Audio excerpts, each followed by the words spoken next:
भला हुआ मेरी माला टूट गई, मैं राम भजन से छूटी। भला हुआ मेरी माला टूट गई, मैं राम भजन से छूटी। मेरे सिर से टली बला, भला हुआ मेरी माला टूट गई, मैं राम भजन से छूटी। मैं राम भजन से छूटी। नमस्कार मेरे प्यारे भाइयों, मेरे परमात्मा के प्यारे जीव हंसों। मालिक से यही अरदास करूंगा हमेशा कि आप सब मेरे भाइयों का विवेक इतना बढ़े, इतना बढ़े, इतना बढ़े कि ऐसी कोई चीज ना रहे जो मेरे प्यारे भाइयों को समझ ना आए, या ऐसा कोई संदेह या संशय मन में ना रह जाए जिसके चलते वो भ्रमित हो जाएं। मैं कभी नहीं चाहूंगा कि आप में से कोई एक भी ऐसा जीवहंस कभी भी भ्रमित हो, या ऐसी कोई भी चीज रहे जो आपको समझ में ना आए। लेकिन उसके लिए मेरे भाइयों, आपको भी मेरा साथ देना पड़ेगा। जो चीज मैं समझाना चाहता हूं आपको भी पूरे मन से समझना पड़ेगा, पूरा विवेक लगा के उसको समझना पड़ेगा। अगर फिर भी समझ में नहीं आता है तो आप मुझे फोन कर सकते हैं, लेकिन पूरा जोर लगा दो मेरे भाई एक एक चीज को समझने में। तो दोस्तों, आज जो हम वाणी लेंगे अनमोल वाणी है, वो बीजक की। सतगुरु बंदी छोड़ कबीर साहब का जो मूल ग्रंथ है बीजक, बहुत ही प्यारी वाणी है, बहुत ही विवेकी वाणी है। अगर आपने इस वाणी को सही से समझ लिया तो 99% आप भ्रमों से बाहर हो जाओगे, बाहर निकल आओगे। तो क्या कहती है वाणी, आइए जानते हैं।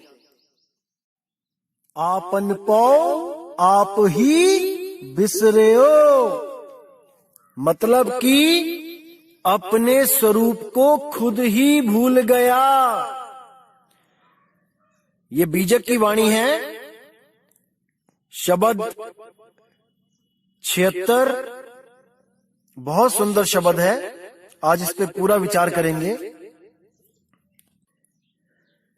जैसे स्वान कांच मंदिर में भरमत भूख मर्यो, ज्यों के हर बपु निरख कूप जल प्रतिमा देख पर्यो। यानी कि जैसे कांच के मंदिर में अगर कोई स्वान यानी कुत्ता घुस जाए तो वो देखता है कि चारों तरफ जो कांच लगा है उसके अंदर उसकी प्रतिमा दिखाई देने लग जाती है, उसका प्रतिबिंब दिखाई देने लग जाता है, और वो वहां पर सोचता है कि मुझे अन्य कुत्तों ने घेर लिया है और ये मुझे नुकसान पहुंचाएंगे। और वो उन कुत्तों की तरफ देख के, यानी अपने ही प्रतिबिंब की तरफ देख के भौंक भौंक के अपने प्राणों को त्याग देता है। मरता मरता भी भौंकता रहता है, क्योंकि वो अपने निज स्वरूप को नहीं जानता, वो अपने निज स्वरूप को भूल चुका है, भूल चुका है। एक छोटी सी कहानी सुनाता हूं। एक बार एक राजा ने ऐसा ही एक महल बनवाया, शीश महल, जिसमें कांच ही कांच लगे थे। तो राजा को पता था कि कोई भी कुत्ता अगर शीश महल में जाता है तो भौंक भौंक के मर जाता है। तो राजा को एक खेल सूझा। उसने पूरे शहर में ढिंढोरा पिटवा दिया कि भाई जो भी अपने कुत्ते को इस शीश महल में एक रात बिता देगा, उसको मैं अपना आधा राज्य दान में दे दूंगा, इनाम में दे दूंगा।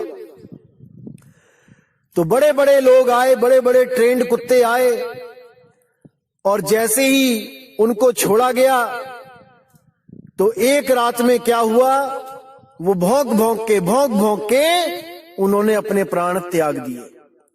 शाम को कुत्ता डाला जाता और सुबह को उसकी लाश निकाली जाती। सब बड़े हैरान परेशान कि भाई इतने प्यारे प्यारे कुत्ते ये काल के मुंह में चले गए, लेकिन कोई भी जीवित वापस बाहर ना आ पाया।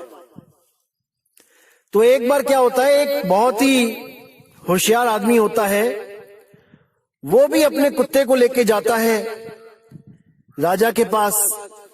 कहता है महाराज मेरे कुत्ते को भी इस शीश महल में जाने का मौका दो। तो महाराज कहते हैं क्या तुम्हें अपने कुत्ते से प्रेम नहीं है?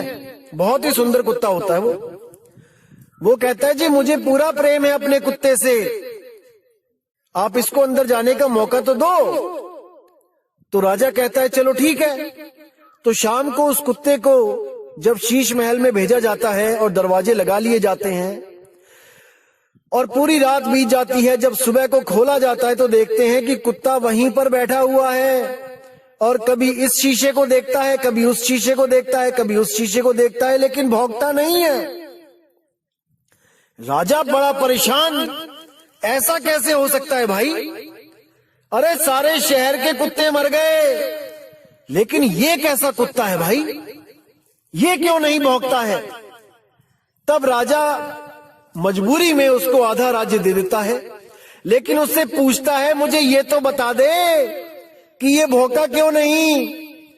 तब उस आदमी ने क्या कहा कि महाराज जी जब भी मैं अपनी दाढ़ी बनाता था तो जो शीशा मैं यूज करता था वही शीशा मैं इस कुत्ते को भी दिखा देता था बार बार। तो जैसे ही मैं यूज करता था वही शीशा उसको भी बार बार दिखाने से उसको भी समझ आ गया कि इसमें जो कुत्ता दिखाई दे रहा है वो मेरा ही प्रतिबिंब है, मेरा ही प्रतिबिंब है, मेरी ही नकल है, ये असल नहीं है। जो दिख रहा है वो नकल है, असल नहीं है।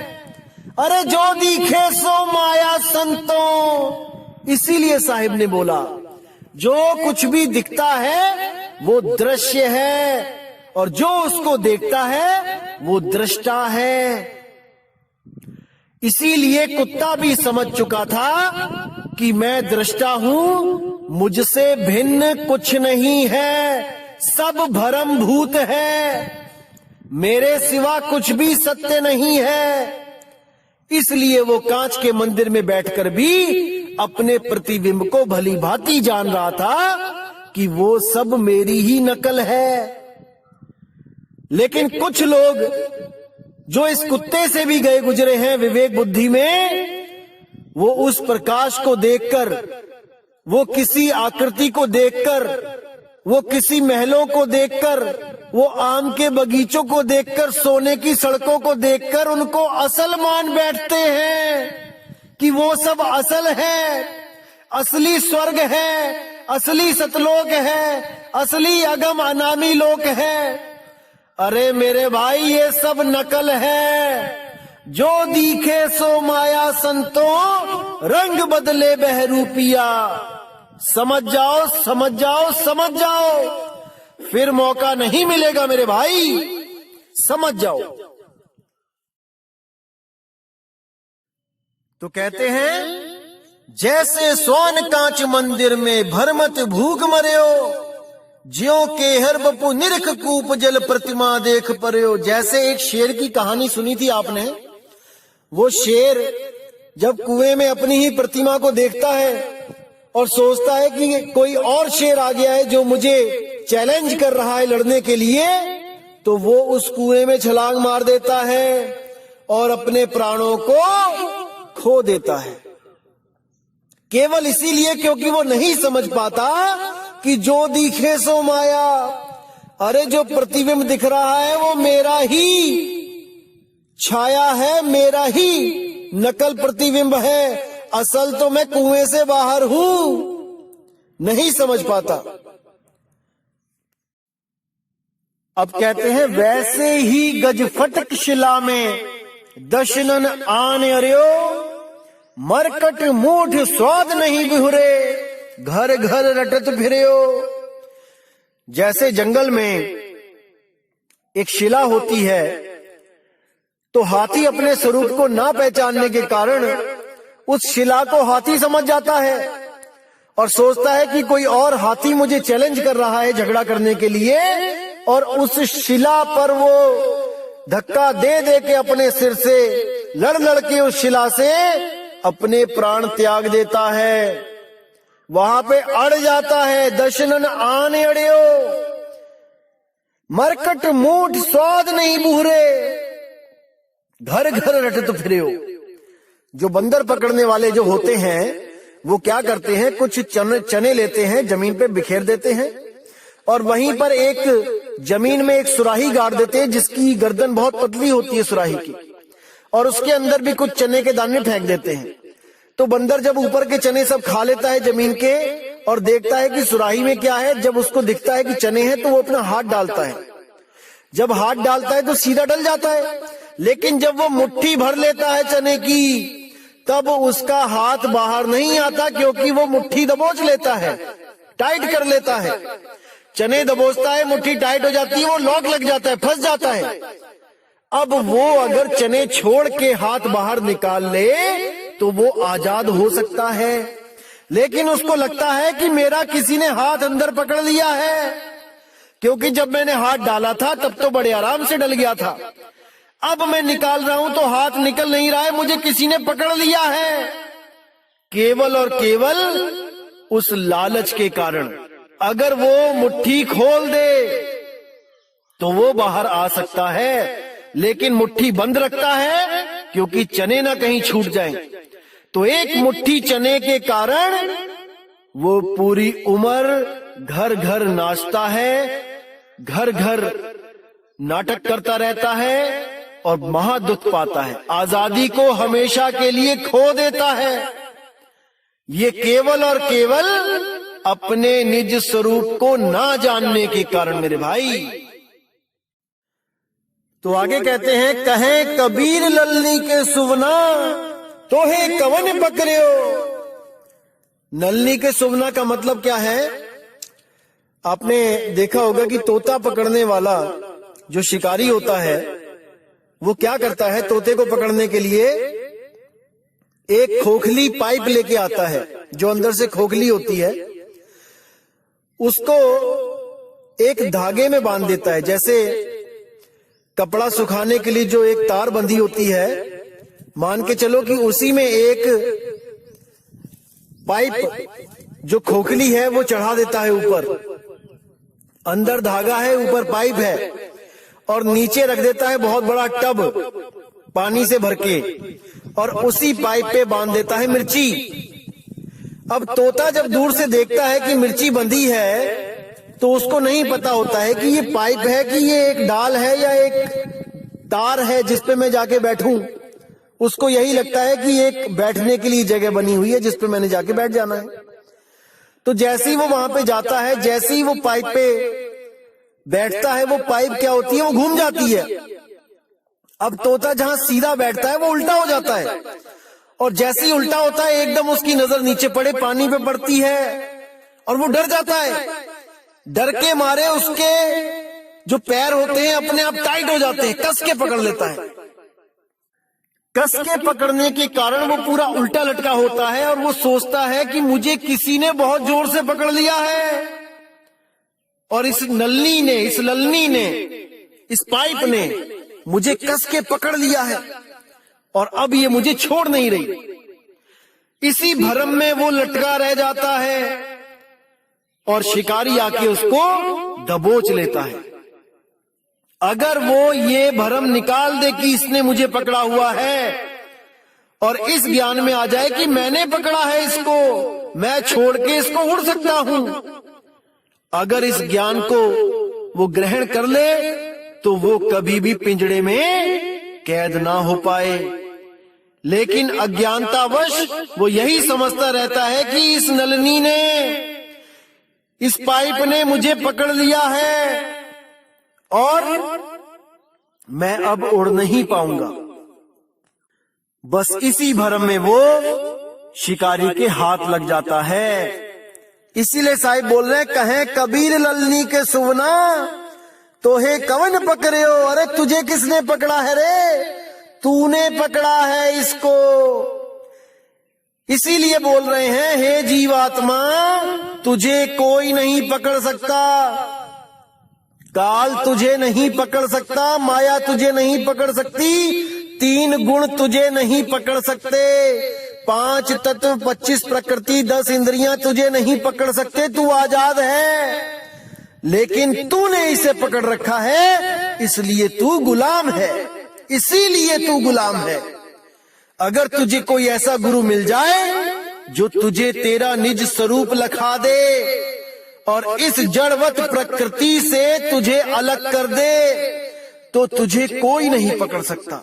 अरे नलनी के सोना तो हे कवन पकड़े हो, तुझे कौन पकड़ सकता है, अर्थात कोई नहीं। अरे ये धरती हांडी भई, ढकना भयो आकाश, 3 लोक ईंधन भया, जीव को कहा निकास। सतगुरु हांडी फोड़ के ढकना दियो उघार, और सुरत चली सतलोक को काल रहा झक मार।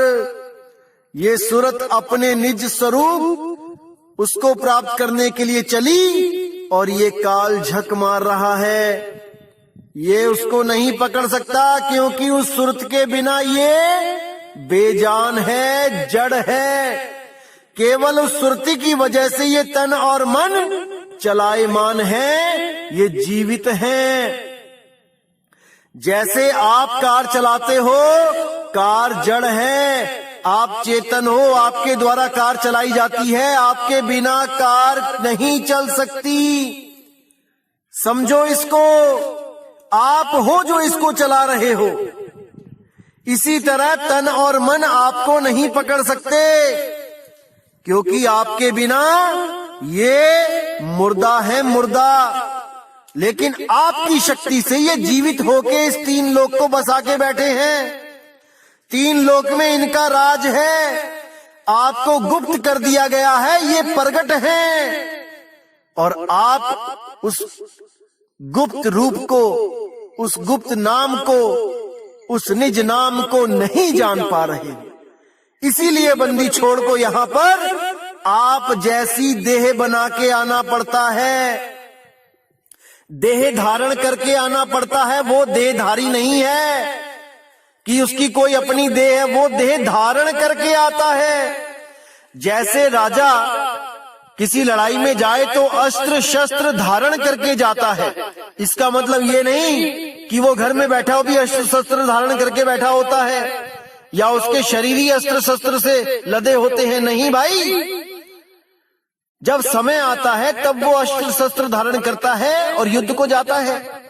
इसी तरह जब कबीर साहब ज्ञान देने आते हैं तब शरीर को धारण करते हैं, और जब निज स्वरूप में जाते हैं तो धारण शरीर को हटा देते हैं, गुप्त कर देते हैं। वो देहधारी नहीं है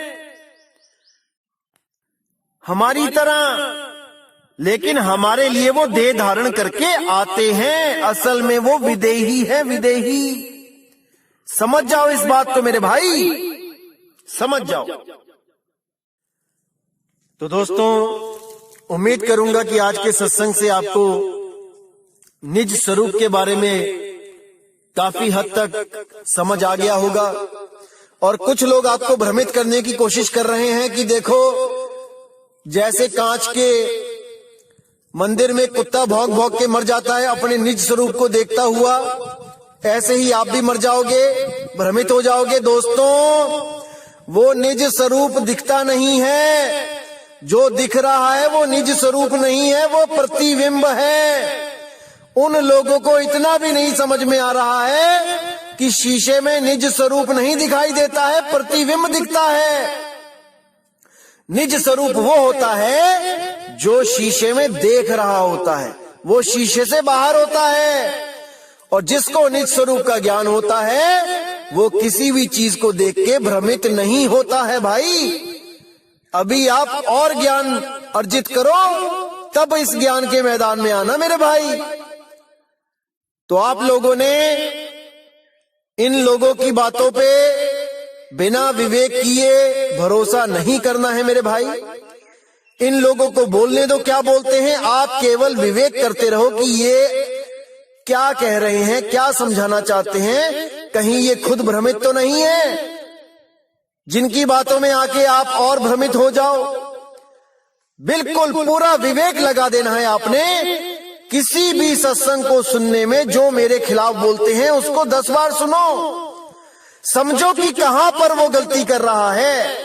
अगर आपने उसकी गलती को पकड़ लिया तो मैं समझ लूंगा कि आप में विवेक शक्ति जाग चुकी है मेरे भाई, जाग चुकी है। अब आप इस लायक हो चुके हो कि आप उस अनमोल ज्ञान को ग्रहण कर सको। तो दोस्तों आज का सत्संग इसी के साथ मैं समाप्त करता हूं। और आने वाली 1 तारीख को इस 12वें पंथ के काल दूतों का जो जाल है वो बिल्कुल काट दिया जाएगा। ऐसा कोई भ्रम नहीं बचेगा जो ये किसी को भ्रमित कर सकें। उस भ्रम का नाम लेके हर चीज बिल्कुल क्लियर कर दी जाएगी। और इनके पंथ का जो अज्ञान है वो 1 अप्रैल फूल वाले दिन खत्म कर दिया जाएगा, ताकि ये आने वाले किसी भी भगत को फूल ना बना सके, मूर्ख ना बना सके। ये 1 अप्रैल फूल आखिरी मूर्ख दिवस होगा भक्त समाज के लिए जो सच में परमात्मा को खोज रहे हैं। इस 1 अप्रैल फूल के बाद कोई भी अधूरा गुरु किसी भी भगत का 1 अप्रैल फूल नहीं बना पाएगा भाई, नहीं बना पाएगा। लेकिन आपने पूरा विवेक लगा देना है दोस्तों सत्संग को समझने के लिए। दास पूरी मदद करेगा आपकी कि आप इस सब भ्रम से बाहर आ सको। तो दोस्तों मुझे विदा दीजिए। जय गुरु बंदी छोड़ वैराग साहेब, जय गुरु बंदी छोड़ साधु शरण साहेब, जय गुरु बंदी छोड़ मदन साहेब, जय जय सतगुरु बंदी छोड़ सतगुरु कबीर साहेब की सदा ही जय हो, सदा ही जय हो मेरे मालिक की साहिब बंदगी सतनाम।